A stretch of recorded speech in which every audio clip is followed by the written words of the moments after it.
பேங்க்ல வாரம் வாரம் ஒருத்தர் பணம் டெபாசிட் பண்ணிட்டே இருக்காரு. அதை பார்த்த பேங்க் ஆஃபீஸர், நீங்க அப்படி என்னதான் வேலைக்கு போறீங்க அப்படின்னு கேட்குறாரு. இல்லை, நான் எந்த வேலைக்கும் போகல, மல்டி பிஸ்னஸ் பண்றேன் அப்படின்னு சொல்றாரு.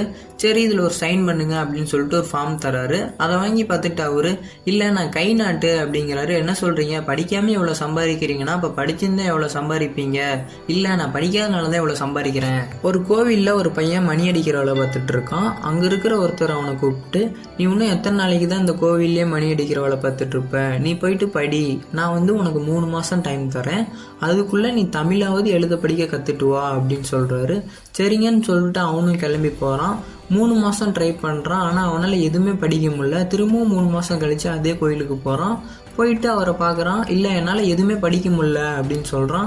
தமிழ் கூட உன்னால் படிக்க முடியல, எதுக்கு, நீ சுத்த வேஸ்ட்டு, எதுக்குமே லாக்கி இல்லை, இந்த கோயிலை விட்டு போயிரு அப்படின்னு சொல்லி அவனை அங்கேருந்து அனுப்பிடுறாரு. போகிற வழியில் அவனுக்கு பயங்கரமாக தண்ணி தாக எடுக்குது. பக்கத்தில் ஒரு சின்ன கடை கூட இல்லை தண்ணி வாங்கி குடிக்கிறதுக்கு. அப்போ தான் முடிவு எடுக்கிறான், இந்த இடத்துல நம்ம சின்னதாக ஒரு கடை போட்டோம்னா கண்டிப்பாக நிறைய பேர் தண்ணி வாங்கி குடிப்பாங்க அப்படின்னு சொல்லிட்டு சின்னதாக ஒரு கடையும் போடுறான். அதே மாதிரி நிறையா பேர் தண்ணியும் வாங்கி குடிக்கிறாங்க. அதுக்கப்புறம் இன்னும் கொஞ்சம் பெருசாக போடுறான்.